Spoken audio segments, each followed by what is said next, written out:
సరే నేను బయలుదేరుతున్నా. నువ్వు వీళ్ళని ఏమన్నా చేసుకో, నన్ను నా చెల్లిని మాత్రం వదిలేయి. అసలు మీ అందరు కాదబ్బా, ముందు వీణ్ణి ఎత్తేయాలి.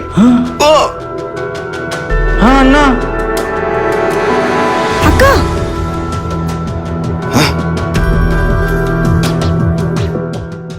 నన్ను పొడిచాయంటే ఈ పుష్కరాలను చంపేద్దామని వచ్చానే.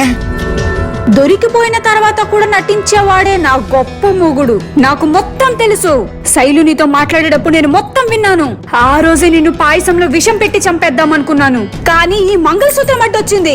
మార్చుకోవచ్చులే అనుకున్నాను, కానీ ఇప్పుడు నా బిడ్డని చంపేద్దామని నువ్వు పూర్తిగా డిసైడ్ అయిపోయావు. ఇంకా నువ్వు మాత్రం ఈ భూమి మీద ఉండకూడదు. చావు. అన్నా మొత్తానికి వదిన తల్లితో సమానమని నిరూపించావక్క.